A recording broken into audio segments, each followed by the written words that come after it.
Hub is a bounty hunter who goes to a roadside motel to catch someone. But while he's there, two brothers named Billy and Clyde Earl surprise him and slit his throat. The next day, Hub wakes up lying outside with the same wounds from the night before, but somehow, he's alive again. He catches a man nicknamed Tater, who was sent to burn down the motel to hide the crime and help the Earl brothers collect insurance money. Hub ties up Tater and locks him in the trunk. After healing up, Hub goes home and asks his mom, Kitty, for help.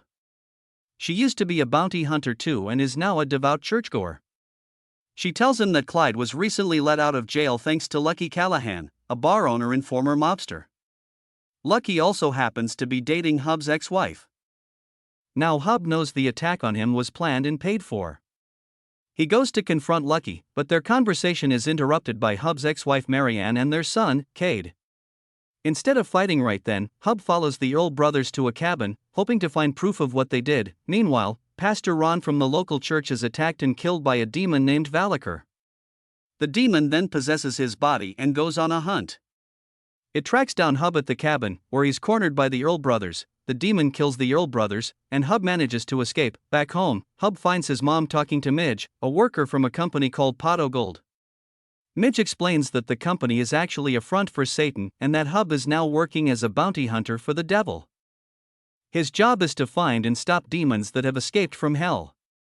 This doesn't happen often, but when it does, it's dangerous. It could even restart a war between heaven and hell. Hub has been given a second chance at life, but only if he agrees to complete every mission he's given.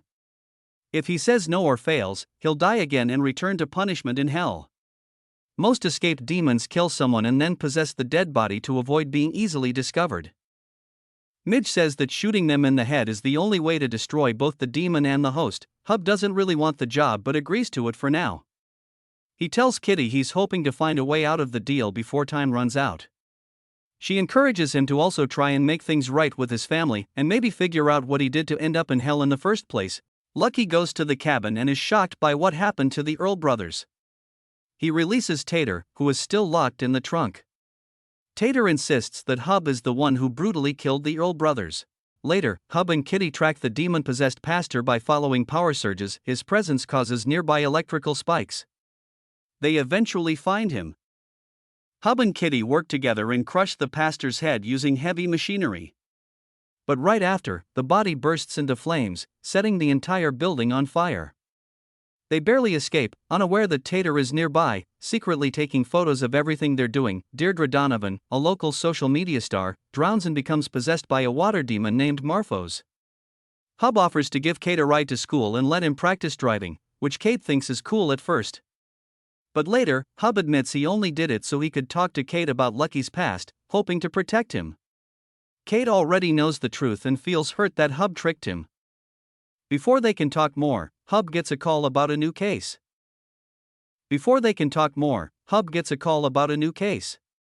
He and Cade go to track down Deirdre, who's now under the demon's control.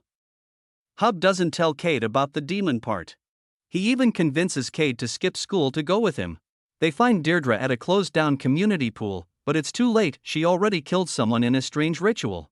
Hub is suddenly dragged into the pool, and the demon in Deirdre's body tries to drown him. Hub fights the demon, kills it in the pool, and the body bursts into flames. Sheriff Ruby shows up to investigate. To escape, Hub uses Cade as a distraction. He asks Cade to drive away and then call the police to report him as a drunk driver. Sheriff Ruby leaves the building to go after him. Cade gets arrested, but Hub, Marianne, and Kitty come to bail him out. This leads to a big argument between Marianne and Hub about Lucky and Marianne's upcoming trip to Nashville. In a flashback to 1 month earlier, Hub is seen digging a grave and secretly burying Cheryl Dawson, a missing local woman. Meanwhile, Deputy Sheriff Briggs is taking free food and money from a local food truck owner. Then he becomes possessed by an earth demon named Erdos. Back at their office, Hub remembers his old music career with Marianne, while Kitty prepares a bag of drugs and a shotgun to plant at Lucky's club to get him in trouble. Hub receives a new fax from Midge informing him about the new demon. When Hub learns about Briggs being possessed, he goes to stop him. Kitty sneaks into Lucky's club to plant the evidence but is almost caught by Marianne, who lets it go because she cares about Kitty. To make up for it, Kitty encourages Marianne to talk things out with Hub. Marianne tracks Hub to a hardware store, not realizing he's there to fight the demon. Briggs, now fully controlled by Erdos, has killed someone in the store. Hub and Marianne fight the demon together and win, but the body catches fire and the store burns down. Back at the office, Marianne takes a shower to wash off the blood, traumatized by what just happened. Hub explains that he now hunts demons, and also confesses something shocking. Lucky didn't just try to kill him, he actually did.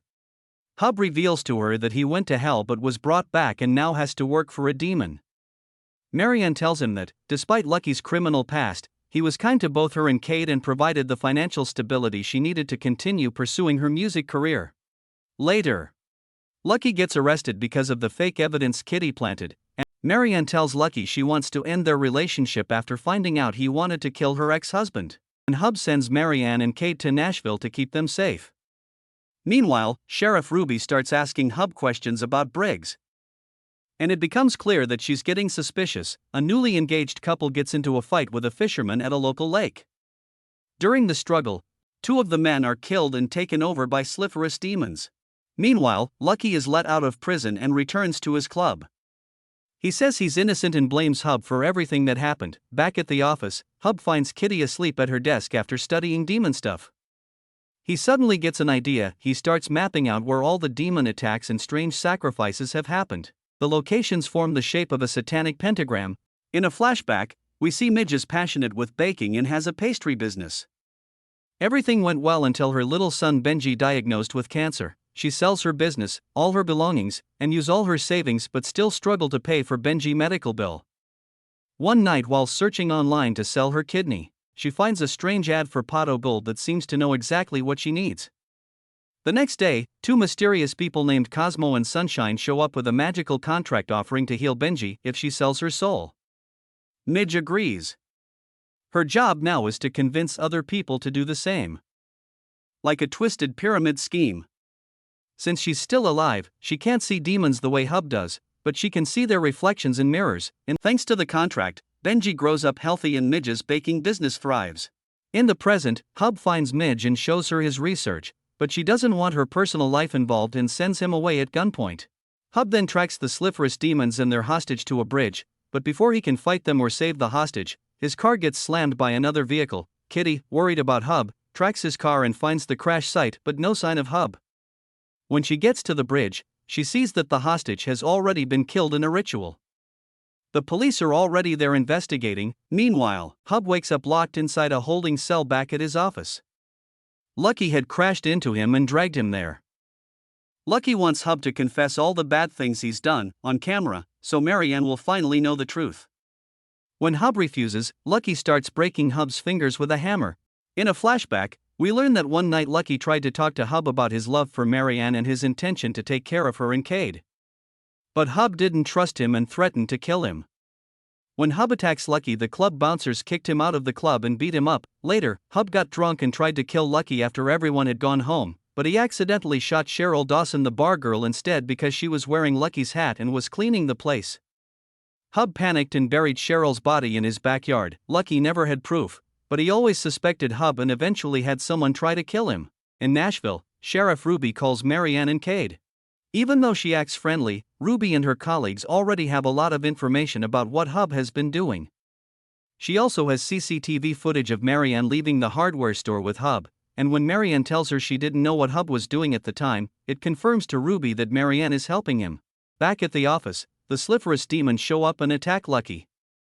He barely makes it out alive. Hub, still trapped, breaks more of his fingers to escape the cuffs.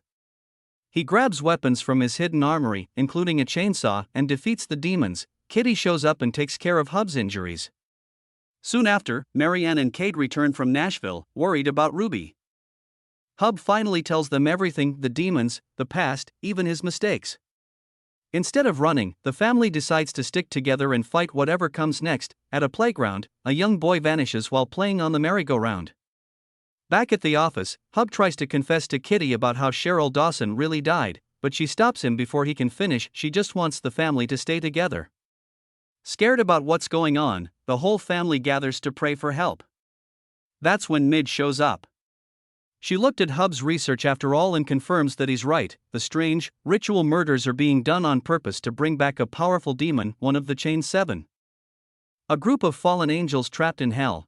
Midge then joins the family to track down the new demon. They realize the demon they're tracking is a Pyralis, a fire demon. Using Hub's map, they figure out where it will strike next. They rush to the neighborhood and pretend to be gas company staff, warning people about a gas leak and getting them to safety. While everyone evacuates, Hub and Midge look for who might be possessed. Meanwhile, Lucky visits a church with Tater, trying to understand how Hub is connected to all this demon stuff. Lucky prays, asking to be used as a warrior for God. Just then, Tater's phone rings. It's Sheriff Ruby. Lucky takes that as a sign and decides to rat Hub out to the police. Back at the neighborhood, Hub and Midge discover that the Pyralis demon is inside a little boy. Midge can't bring herself to hurt him, and instead, she sacrifices herself. The house bursts into flames and sinks into the earth. The family heads home, heartbroken, and tries to comfort each other. That night, Hub and Mary Ann sleep together. The next morning, Hub realizes that the chained angel did escape and it's headed straight for his office. To his horror, Hub discovers that the demon, Lilith, has taken over Cheryl Dawson's body. Standing at Cheryl's old grave, Hub finally tells Mary Ann the truth about her death. Mary Ann is crushed and walks away, feeling guilty and hopeless. Hub tries to give himself up for punishment, but suddenly Cosmo shows up and drops off Midge, now alive again. She explains that Hell still has plans for both of them. Midge tells Hub that Lilith has escaped before, and was last captured in a holy place outside Jerusalem. Looking at some old diagrams, Hub realizes they used another pentagram to trap her, so maybe they can do the same again. Meanwhile, Lilith in Cheryl body arrives in town. She stops at a coffee shop, and everyone is surprised. Cheryl has been missing for a while. Lilith likes music but hates men, so she approaches the jukebox. She can control people's minds, putting the women into a trance to obey her commands, while the men are forced to kill themselves by tearing their own jaws off. Lucky, now helping the police, leads them to the Halloran office. Kitty, Mary Ann, and Kate are all arrested, though Kate isn't charged with anything. Sheriff Ruby then threatens Kate, trying to force Mary Ann into setting a trap for Hub at the club. At the same time, Hub and Midge build their own trap for Lilith, and it works. They capture her. But then Lilith offers Hub a deal. She'll bring Cheryl back to life and erase Hub's mistake if he lets her go. Hub agrees, and Lilith leaves Cheryl's body and goes into a raven instead. Midge warns that this little loophole could have serious consequences later. Hub takes the now-alive Cheryl to the club, but police are already there and arrest them both. Mary Ann goes to her dressing room, but Lilith appears again and takes over Mary Ann's body while she's still alive. Lucky shows up, trying to make peace with Mary Ann, but she's now Lilith, and she kills him. Lilith then steps onto the stage and uses her powers to freeze all the men in the crowd. She gives Hub a new deal. As long as she's free, Hell will keep chasing her, and that means Mary Ann will always be in danger. The only way Hub can protect her now is to work for Lilith. Thank you for watching. Subscribe and like for more videos like this.